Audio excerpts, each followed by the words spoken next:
მოგესალმებით, დიდი მადლობა მობრძანებისთვის. პირველი კითხვა მინდა დაგისვათ იმ წინა სახალხოდ ბიძინა ივანიშვილის ინიციატივაზე ამნისტიის შესახებ, რომ ნაციონალურმა მოძრაობამ აღიაროს თავისი შეცდომები და მაშინ ხალხი მას შეიძლება აპატიოს. კობა დავითაშვილმა თქვა, რომ ეს ამნისტიის იდეა კი არის ბიძინა ივანიშვილის, მაგრამ თვითონ კანონზე თუ რა ფორმებით და რა პროცედურით უნდა მოინანიოს ნაციონალებმა თავისი ცოდვები და პოლიტიკური შეცდომები და ცოდვები, ეს თვითონ ნაციონალების ინიციატივით უნდა მოხდეს. თუ დაიწყო ამ კანონ პროექტზე ან ინიციატივაზე მუშაობა? არა, ზოგადად ნაციონალურ მოძრაობას ამაზე ნაციონალურ მოძრაობას ხადი ამაზე მუშაობა არ დაუწყია და ესეთი მუშაობა არც იგეგმება, არც განიხილება საერთოდ. ზოგადად მიდგომა არის საინტერესო პრემიერ-მინისტრის რაღაც პარტერს თავაზობს ნაციონალურ მოძრაობას, რომ მოდი თქვენ რაღაცას გააკეთეთ და მაშინ რაღაცა მე რაღაც ამას შევწყვიტავ.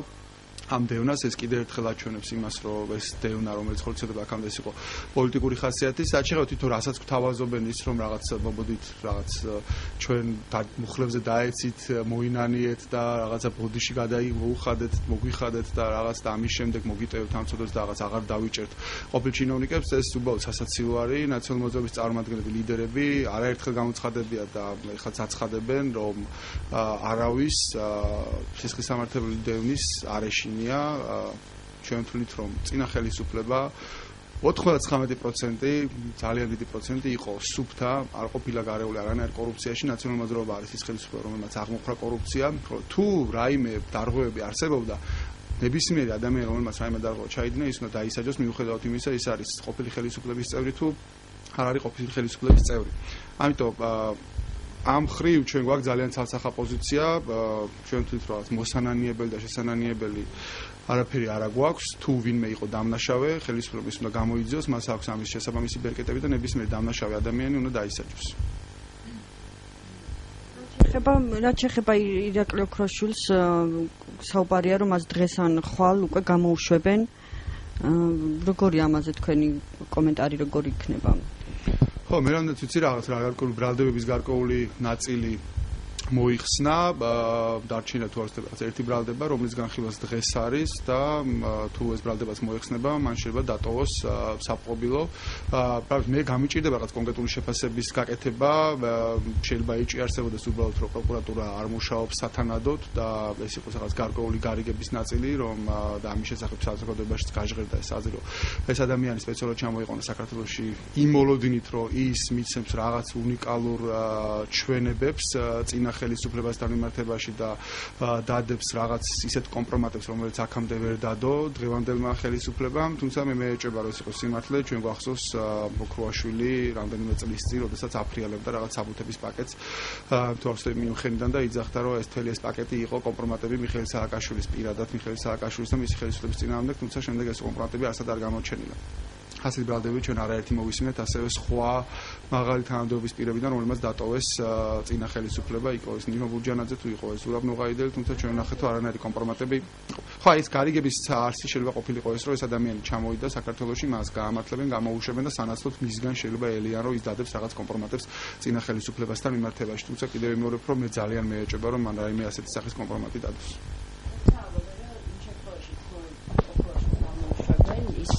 მართლა დადებს გავრცელდება ის ინტერვიუ, რომელიც გიორგი ფოფხაძესთან ჩაიწერა ჩამოსულამდე ექსკლუზიურად, სადაც არის სწორედ იმ კომპრომატებზე საუბარი, რომელიც ჩვენთვის ჯერჯერობით არ არის ცნობილი.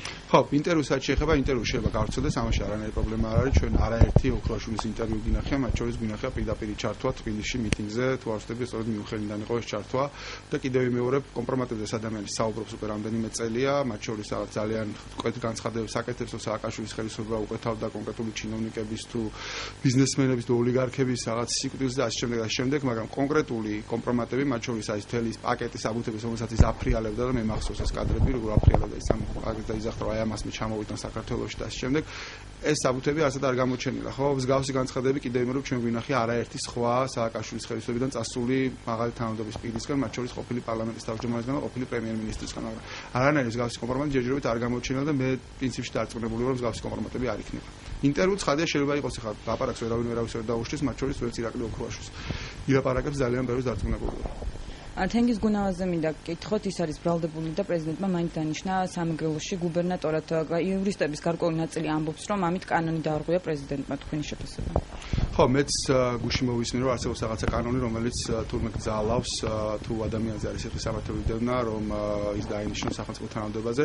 მე არ ვიცი ნამდვილად არ ჩამიხედი არსებობს თუ ასეთი კანონი, მაგრამ ნებისმიერ შემთხვევაში თუ ასეთი კანონი არსებობს, ის არის არაკონსტიტუციური, იმიტომ რომ კონსტიტუციით გარანტირებულია, რომ ადამიანს თუ არ აქვს დანაშაული დამტკიცებული, არ შეიძლება მოხდეს მის მიმართ რაიმე დისკრიმინაციული ზომის გატარებაში. სწორედ ნებისმიერ საქართველოს მოქალაქეს თუ დანაშაული მის მიმართ არ არის დამტკიცებული, არსებობს მათზე სისხლის სამართლებრივი დევნა თუ არ არსებობს, მას აქვს ნებისმიერი თანამდებობის დაკავების უფლება ჩვენი საქართველოს კონსტიტუციით და კონსტიტუცია ამ შემთხვევაში უფრო მაღლადაა ვიდრე ნებისმიერი კანონი. თუმცა კიდევ ვიმეორებ არ ვიცი ნამდვილად არსებობს თუ არა ასეთი ჩანაწერი კანონში, იმიტომ რომ მე მაინც და მაინც ამის სპეციალისტი არ ვარ.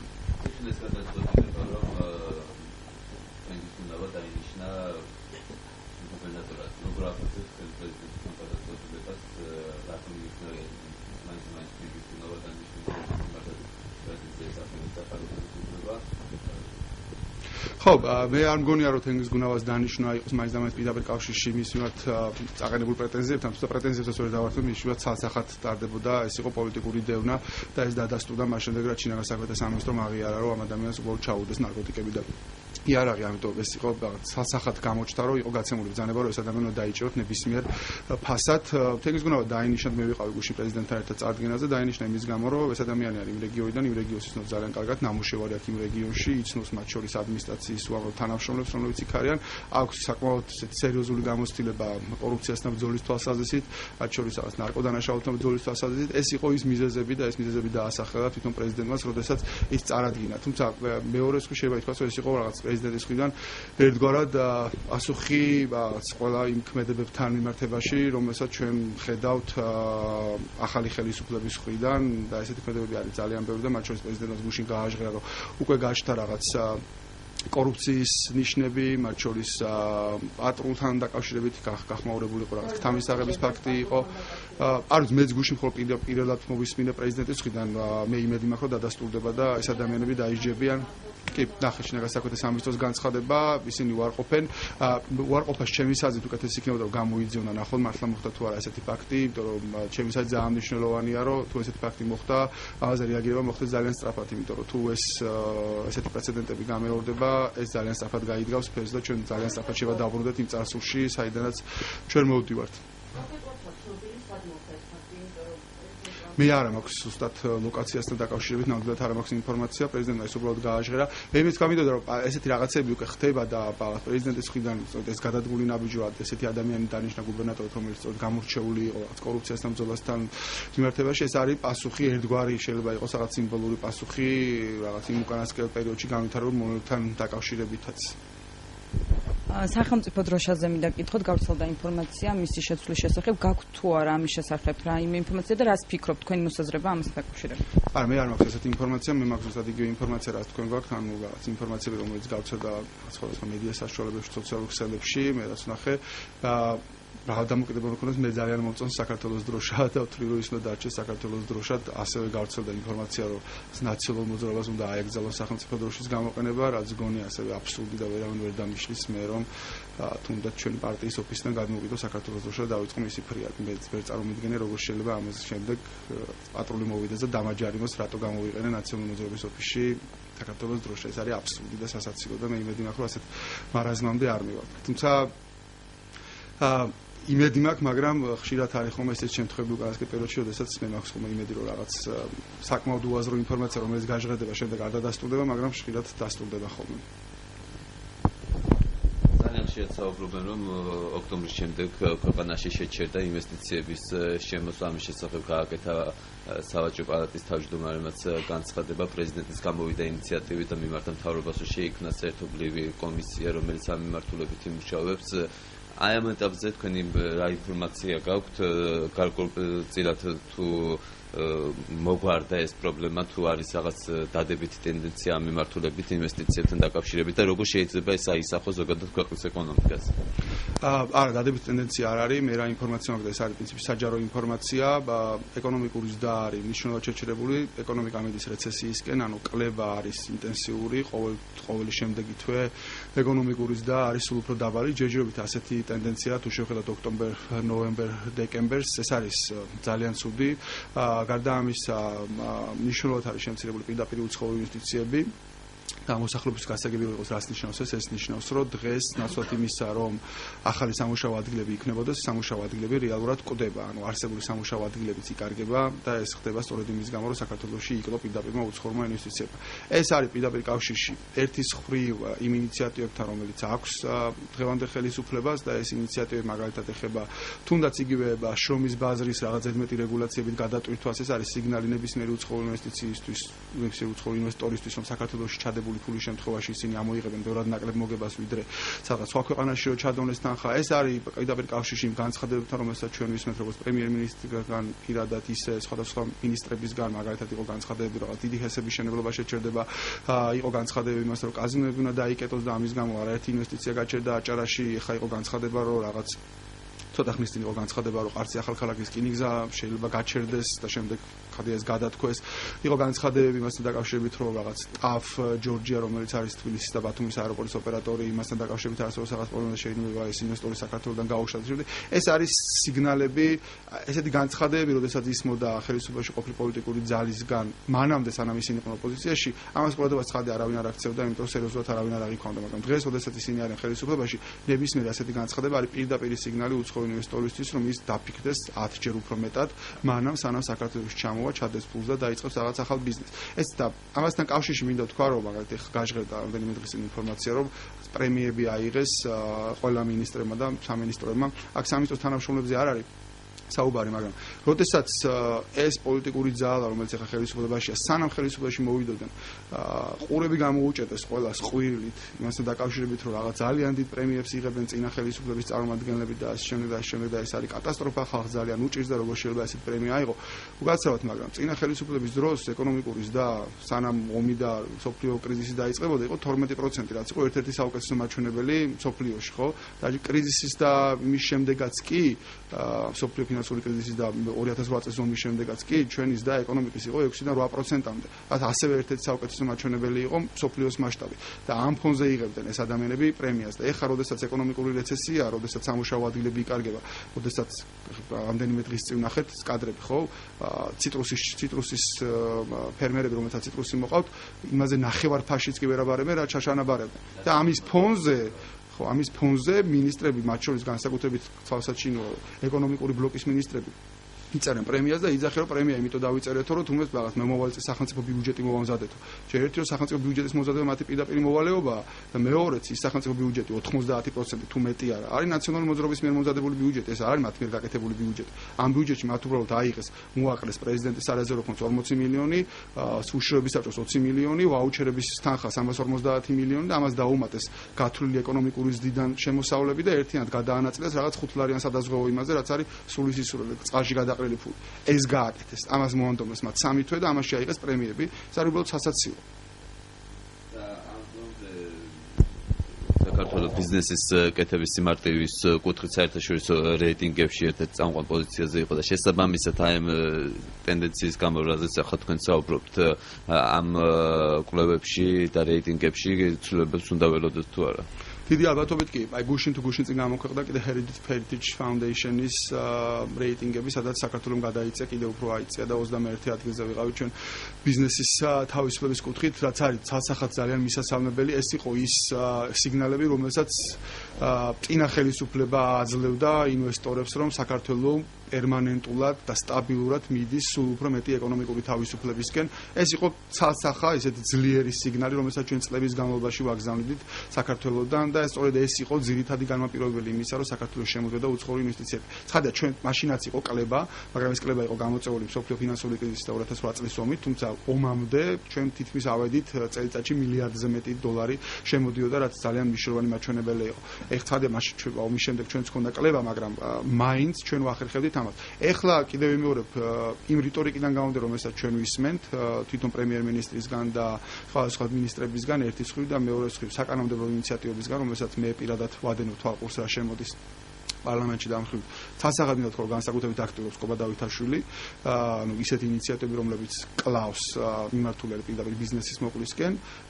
ხადია ეს არის სიგნალები, რომელიც შეამცირებს ამ ინვესტიციებს და მე არ ვიცი რა სხვა სტიმულები შეიძლება მოძებნოს დღევანდელმა ხელისუფლებამ. ჩვენ უნდა გვესმოდეს, რომ საქართველოს ისედაც ჩვენი გეოპოლიტიკური მდგომარეობიდან გამომდინარე და იქიდან გამომდინარე რომ ჩვენი ტერიტორიის გარკვეული ნაწილი არის ოკუპირებული, ჩვენ ისედაც ვართ ძალიან რთულ მდგომარეობაში, ისედაც ძალიან რთულია თავისუფალი ფულის პატრონი დღეს, სადაც საიდანაც არ უნდა იყოს ევროპიდან, ამერიკიდან, არაბეთიდან, აზიიდან დაარწმუნოს საქართველოში ჩადოს ფული, იმიტომ რომ აქ არის ძალიან მაღალი რისკ ფაქტორები, ხო? ეს არის რაღაც იქცა ფრაზად, ფრთიან ფრაზად, მაგრამ რეალურად ეს ასე არის, ხო? საქართველოს დედაქალაქიდან რამდენიმე ათეული კილომეტრში დგანან მტერი სახელმწიფოს ჯავშან, ძიმე ჯავშან ტექნიკა დგას, ხო?